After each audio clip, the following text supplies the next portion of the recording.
September 28, 2014, Davis, California. Dr. Sophia Yin is found dead in her veterinary practice. She is 48 years old. She is one of the most published veterinary behaviorists of her generation. Her textbook on low-stress handling of small animals is required reading in most American doctor-of-veterinary-medicine programs. The cause of death is suicide. 1 in 6 American veterinarians has seriously considered suicide. The American Veterinary Medical Association puts the number at 1 in 6. The Centers for Disease Control, in a Morbidity and Mortality Weekly report published in 2019, the Tomasi study, established that veterinarians die by suicide at rates substantially above the general American adult population, with female veterinarians at the highest cohort risk within the profession. The profession knows. The profession has been documenting this on itself since the early 2010s. We are going to walk through what kills them, phase by phase, 6 phases, the actual cost of becoming and then being an American veterinarian. Phase 1. Pre-veterinary undergraduate. The career begins on a campus, typically a large state university, with an agricultural or veterinary medicine program. The undergraduate is 18 to 22 years old. The major is biology, animal science, biochemistry, or pre-veterinary medicine.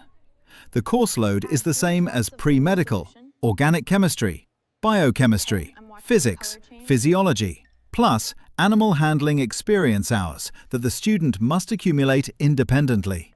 The undergraduate is, statistically, female. Roughly 80% of the entering Doctor of Veterinary Medicine class in any given American program is female, a demographic shift that has held steady since the late 1990s. The student's grade point average requirement for veterinary school admission is competitive with medical school admission.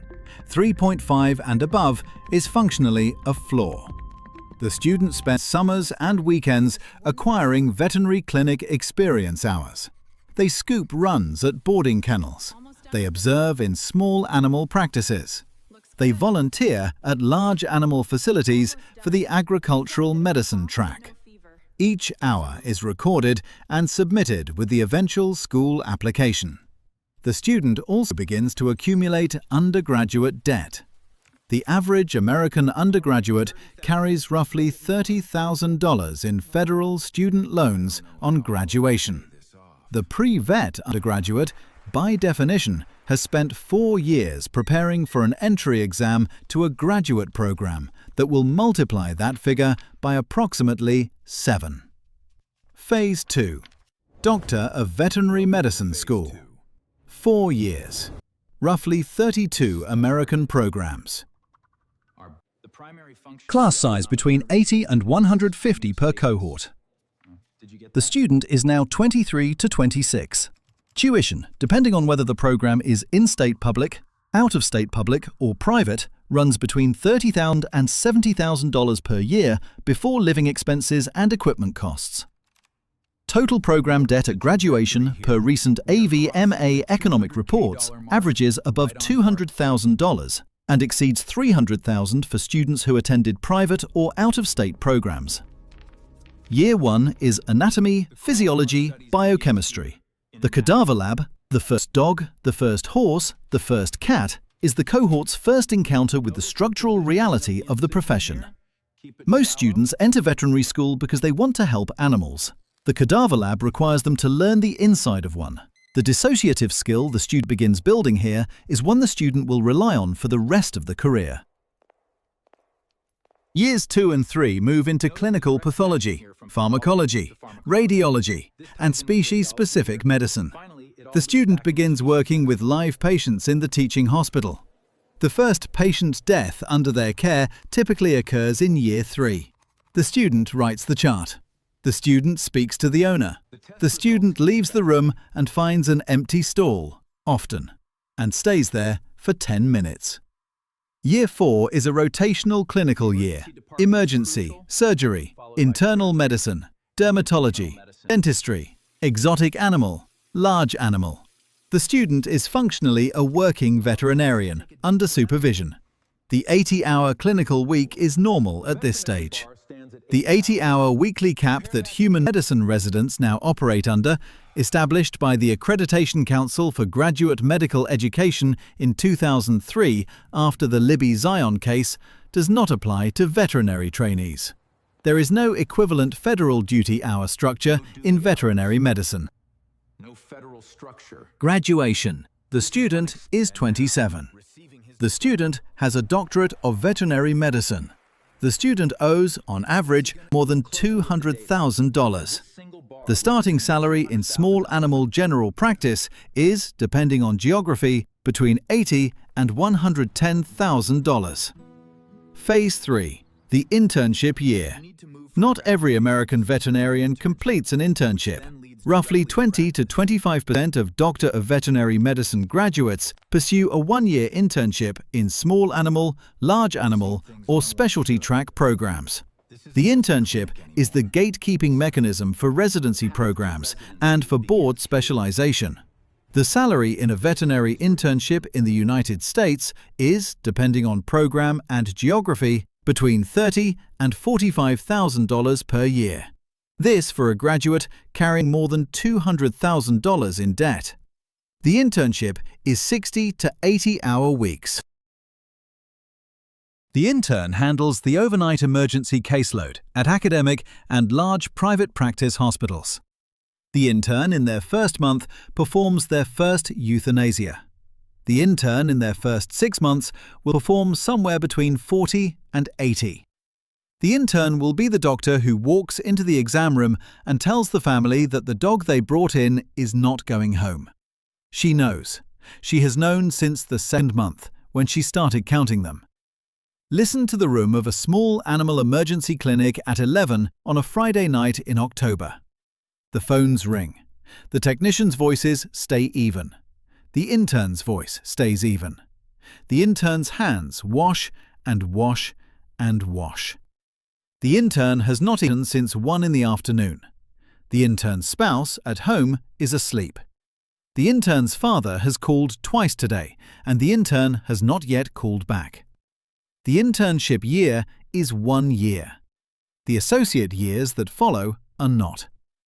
A note before we continue. If you want the rest of this ladder and the 8 other careers I have walked through across this opening series, the FBI by division, medical residency by specialty, the record label tiers, special forces selection, the police units, the bodybuilder by decade, the Formula 1 ladder. The subscribe button puts the next batch of these in your feed on the days they publish. No notification spam. The veterinary profession closes this opening series. The next series begins on a different cluster of ladders, and the cost side framing is what continues. Back to the phases. Phase 4. First associate years. Year 1 through 3 of practice. The new doctor signs with a small animal general practice. The salary band is, as noted, between $80,000 and $110,000 at most American general practice clinics. The practice may be independent or, increasingly common over the last 15 years, owned by a corporate group such as Mars Veterinary Health, VCA, or National Veterinary Associates. The corporate consolidation of American small animal medicine has progressed substantially since around 2008. Mars's acquisition of VCA in 2017, a transaction in the range of $9 billion, was the largest single consolidation event in the sector. AVMA economic reports document the ownership shift across the sector. The associate, in many cases, is reporting to a regional director who reports to a national director who reports to a corporate holding structure that the associate has never seen the organizational chart of. The associate veterinarian sees, depending on practice volume and species mix, between 20 and 40 patients per day. Of those, somewhere between 1 and 3 are euthanasia consultations.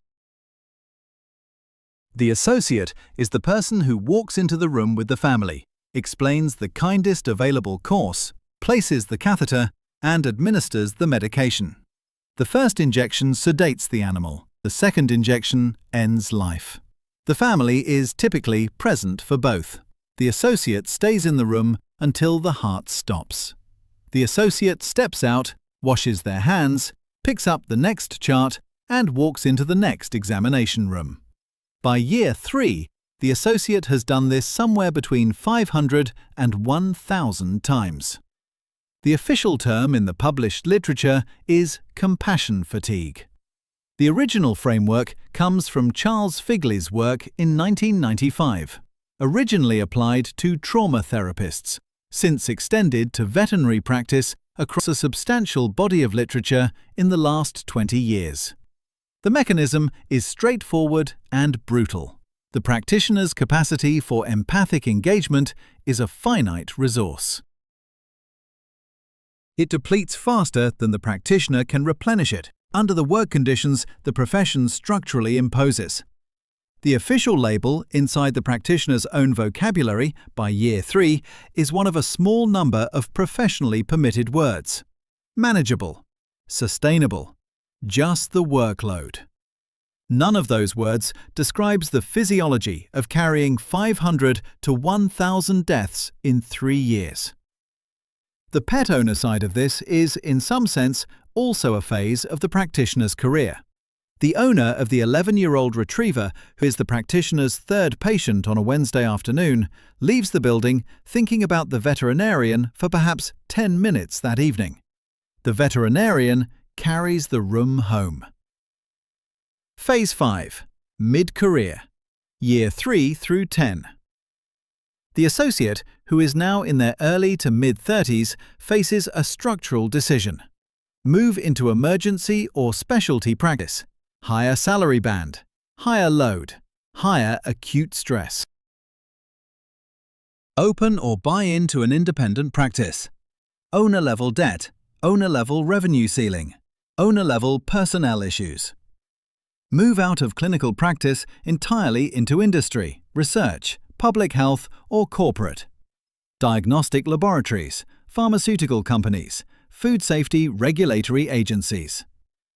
The mid-career associate who stays in clinical small animal practice begins to encounter several systemic features the profession does not advertise. The first is access. American veterinarians are licensed to handle, store, and administer the same controlled medications used in human anesthesia and human end-of-life care.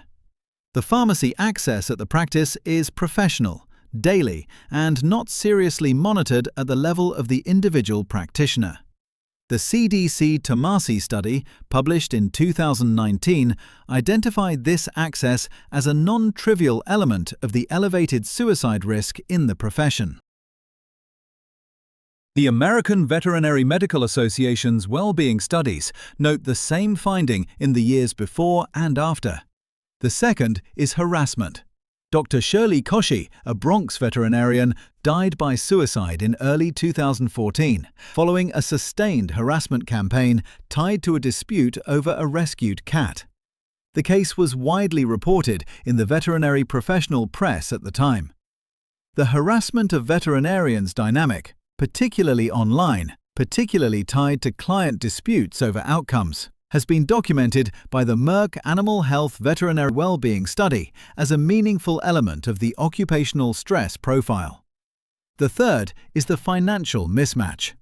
The mid-career associate is now 7 to 10 years out from graduation.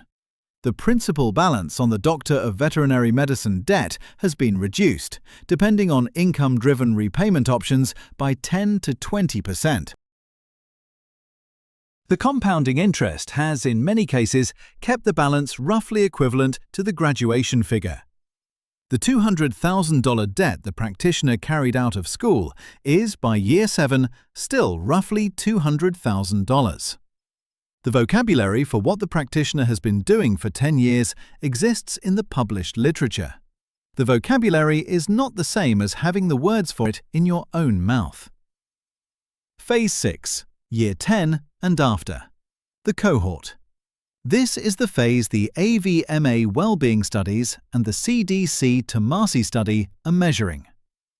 American veterinarians die by suicide at rates substantially higher than the general American adult population, with female veterinarians at the highest cohort risk within the profession. The AVMA puts the proportion of veterinarians who have seriously considered suicide at roughly 1 in 6. The Merck Animal Health Veterinary Wellbeing Study, repeated across the last decade, finds similarly elevated rates of severe psychological distress, burnout, and compassion fatigue across active practitioners. The practitioner is now in their mid-30s to late 40s. The compounded factors: financial mismatch, daily euthanasia load, online harassment exposure, pharmacy access, the demographic concentration of female practitioners in a profession that, until recently, had limited mental health infrastructure, combine into the cohort risk profile the published literature now describes. The practitioner who survives this phase intact often does so by leaving clinical practice.